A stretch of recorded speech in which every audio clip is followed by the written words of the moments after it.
ہند میں انوکھا مرکز تحفظ دین، یہ دین کا ترجمہ ہے مرکز تحفظ دین۔ الحمدللہ وحدہ والصلاة والسلام علی من لا نبی بعدہ، اما بعد۔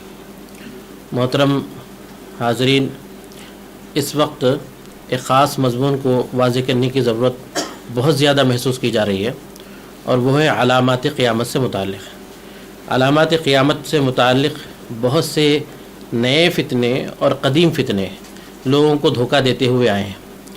اس میں خاص طور سے جو نبی کریم صلی اللہ علیہ وسلم نے قیامت کی نشانیاں بتلائی، اگر ہم ترتیب وار دیکھیں گے تو یہ بات سمجھ میں آتی ہے کہ قیامت کی نشانیوں کو نبی کریم صلی اللہ علیہ وسلم نے جو بیان فرمایا ہے دو طرح کی ہیں، ایک علامات کبریٰ ہیں، ایک علامات صغریٰ ہیں۔ ان میں بھی کچھ وہ علامتیں ہیں جو نبی کریم صلی اللہ علیہ وسلم کے دور سے متصل ہیں، جیسے اللہ کے نبی صلی اللہ علیہ وسلم کا اس دنیا سے پردہ فرمانا، اسی طریقے سے بیت المقدس کا فتح ہونا۔ پھر تھوڑا سا آگے بڑھ کر ہم دیکھتے ہیں تو علامات قیامت میں وہ ہے جس میں نبی کریم صلی اللہ علیہ وسلم نے فرمایا کہ حجاز میں آگ کا نکلنا، ایسی آگ جس کی روشنی سے بصرہ کے اونٹوں کی گردنیں روشن ہو جائیں۔ یہ وہ علاماتیں ہیں جس کو علامات صغریٰ یا آپ صلی اللہ علیہ وسلم کے دور سے متصل دیکھتے ہیں۔ کچھ علاماتیں وہ ہیں جن کو علامات کبریٰ کہا گیا ہے۔ یہ وہ علامتیں ہیں جو نبی کریم صلی اللہ علیہ وسلم نے فرمایا کہ قیامت سے قریب آئیں گے، اور یہ پیش آنے کے بعد ایک کے بعد دوسرا اور دوسرے کے بعد تیسرا، یہ سلسلہ در سلسلہ چلتا چلا جائے گا۔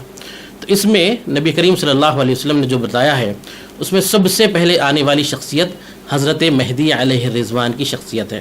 اس کے بعد جو ہے دجال نکلے گا، اس کے بعد حضرت عیسیٰ علیہ السلام تشریف لائیں گے۔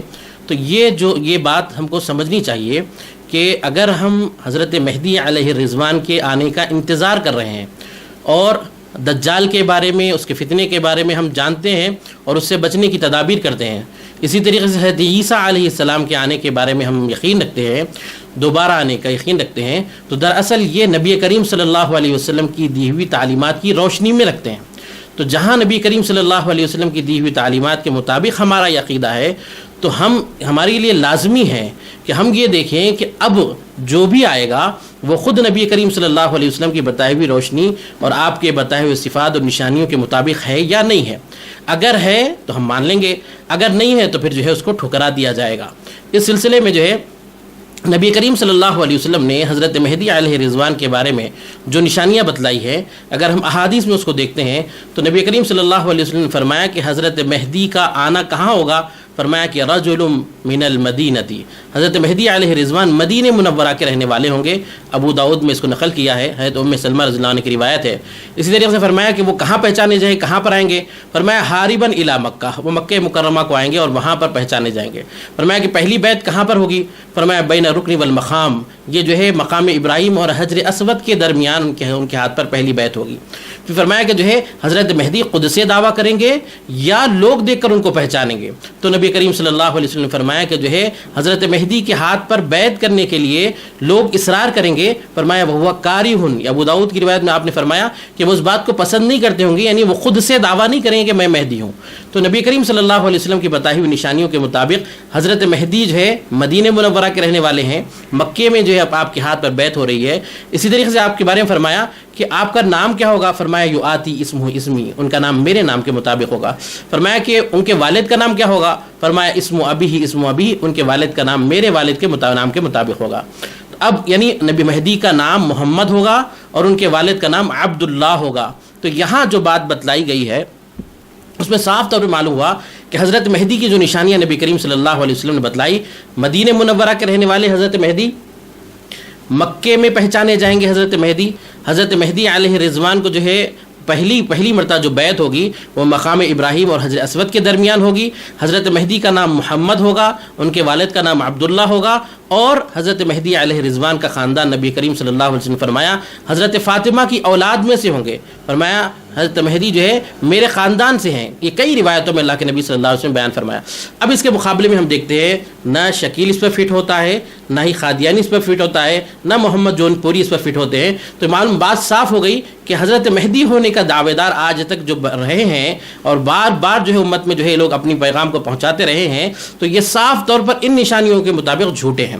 دوسری بات, حضرت عیسیٰ علیہ السلام کے بارے میں نبی کریم صلی اللہ علیہ وسلم نے جو بیان فرمایا, جتنی احادیث کی روایت نبی کریم صلی اللہ علیہ وسلم حضرت مہدی سے متعلق ہے ہمارے پاس, اس میں ہم دیکھتے ہیں کہ حضرت عیسیٰ علیہ السلام کے بارے میں نبی کریم صلی اللہ علیہ وسلم نے جہاں بھی آپ کے دوبارہ آنے کا ذکر فرمایا ہے, وہاں پر حضرت عیسیٰ علیہ السلام کے بارے میں فرمایا وہ ابن مریم آنے والے ہیں. کون آنے والے ہیں؟ فرمایا کہ جو ہے آنے والی ذات دوبارہ ابن مریم ہے, مریم کے بیٹے ہیں. تو معلوم ہوا کہ آنے والی ذات کون ہے؟ ابن مریم. اور یہاں پر ابن مریم سے مراد کیا ہے؟ دنیا میں حضرت ابن مریم ایک ہی شخصیت ہوئے ہیں, اللہ نے آپ کو بغیر باپ کے پیدا فرمایا.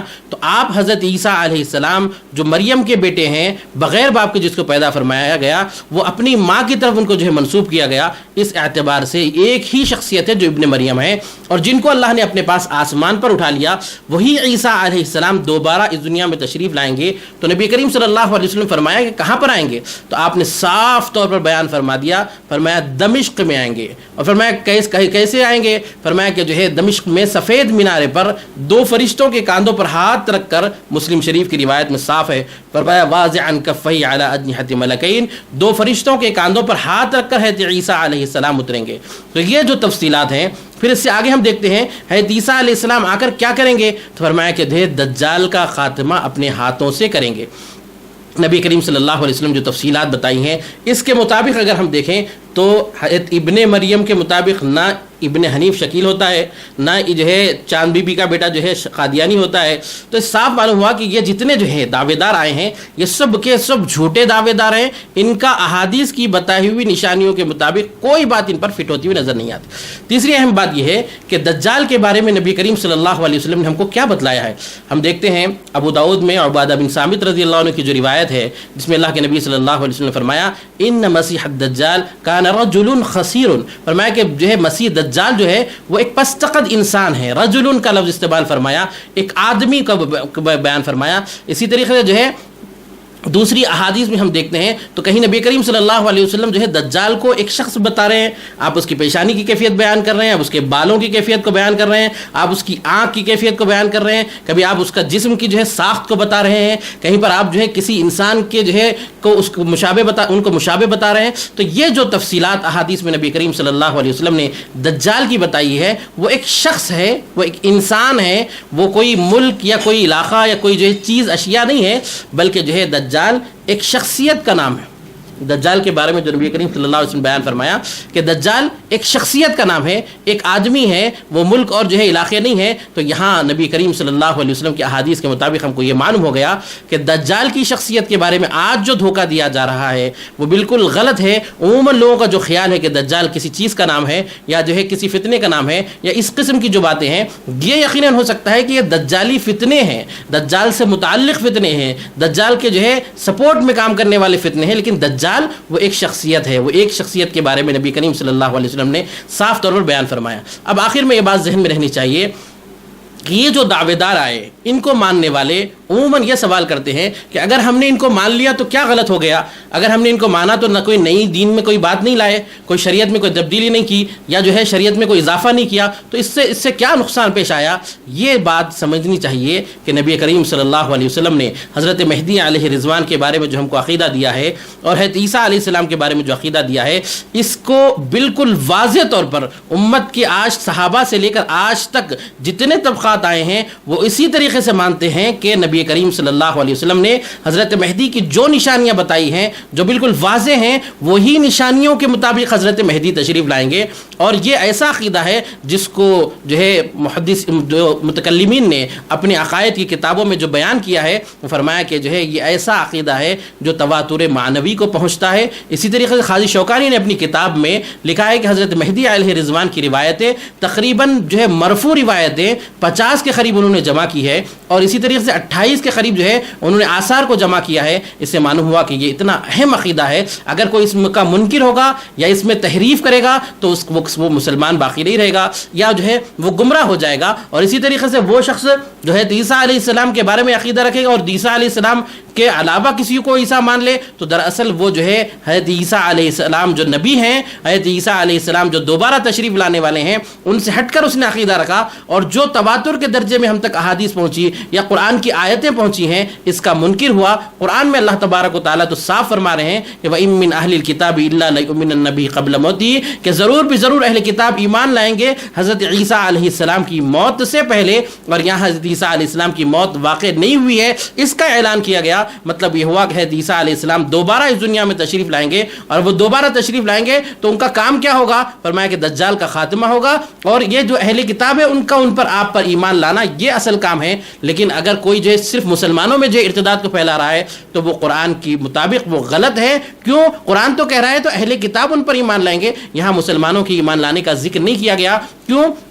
مسلمان تو پہلے ہی سے عیسیٰ علیہ السلام پر ایمان لاتے ہیں۔ جس نے نبی کریم صلی اللہ علیہ وسلم کا کلمہ پڑھا ہے وہ جو ہے تمام انبیاء کرام کو مانتا ہے، اس میں سے کسی ایک نبی کا بھی انکار کرنا کفر سمجھتا ہے۔ اگر حضرت عیسیٰ علیہ السلام آئیں گے تو ہم نے ان کو پہلے ہی مان لیا ہے، ہم کو ان پر کوئی نیا ایمان لانے کی ضرورت نہیں پیش آئے گی۔ ہاں، ان لوگوں کو ایمان لانا ہے جو ابھی تک اہل کتاب انکار کرتے آئے ہیں۔ تو قرآن کے مطابق حضرت عیسیٰ علیہ السلام پر ایمان لانے والے اہل کتاب ہیں جن کا ایمان مکمل نہیں ہے، لیکن مسلمانوں میں نہیں ہے۔ اب یہاں ہم دیکھتے ہیں کہ جتنے ارتداد فتنے ہیں اور جتنے دعوے دار ہیں یہ سارے مسلمانوں میں کام کر رہے ہیں۔ اس سے صاف معلوم ہوا کہ یہ جھوٹے ہیں، مکار ہیں۔ یہاں ہم کو یہ بات سمجھنی چاہیے کہ اس وقت ہماری یہ ذمہ داری ہے کہ امت میں ان عقائد کو صاف اور واضح طور پر بیان کیا جائے۔ ایک ایک نوجوان جو مرتد ہو رہا ہے یہ ہمارا قیمتی ترین سرمایہ جا رہا ہے۔ ہماری ضرورت ذمہ داری یہ ہے کہ ہم مسلمانوں میں ہم جو اسلام کا پیغام دے کر لوگوں کو اسلام میں داخل کریں، لیکن یہاں ہم دیکھ رہے ہیں کہ ہمارا جو سرمایہ تھا، قیمتی سرمایہ، وہی ہم سے جو ہے چھوٹ رہا ہے، ہم سے نکل رہا ہے اور مرتد ہو رہا ہے۔ تو بڑی اہم بات ہے، بڑا جو ہے اس بارے میں جو ہے فکر کرنے کی ضرورت ہے کہ ہم سے جو کوتاہی ہو رہی ہے کہ اسلام کا پیغام، اسلام کے بنیادی عقائد امت تک جو پہنچانے کی ذمہ داری اللہ نے ہم پر ڈالی ہے اس کو ہم نہ پہنچانے کی وجہ سے لوگ گمراہ ہو رہے ہیں۔ تو اس ذمہ داری کو ادا کرنے کی فکر کریں۔ ہر شخص، ہر جو ہے خاص طور سے اس بات کی فکر کی جائے کہ ہر جمعے میں اور خطیب حضرات اس بات کی کوشش کریں کہ جمعے کے موقع پر ان علامات قیامت کو، حضرت عیسیٰ، حضرت مہدی، دجال اور علامات قیامت کو بیان کریں۔ پھر اس سے ہٹ کر جو ہے خاص نشستیں بلائیں، عوامی جو ہے ضرورت کے مطابق جو ہے اس سلسلے میں تربیتی پروگرامز کیے جائیں، اور اس میں خاص طور سے جو ہے نوجوانوں کو جو ہے اس بات کی تربیت دی جائے کہ کیسے جو ہے ان عقائد جو ہے کہ منکرین کا مقابلہ کرنا ہے اور ہمارے کیا عقائد ہیں، اس بارے میں ہم وضاحت کریں گے تو انشاءاللہ ان فتنوں کا ہم مقابلہ کر پائیں گے۔ اللہ تبارک و تعالی ہم سب کو صراط مستقیم پر چلنے والا بنائے اور تمام شرور و فتن سے، ہر قسم کے دجالی فتنوں سے ہماری حفاظت فرمائے۔ ہند میں انوکھا مرکز تحفظ دین، یہ دین کا ترجمہ ہے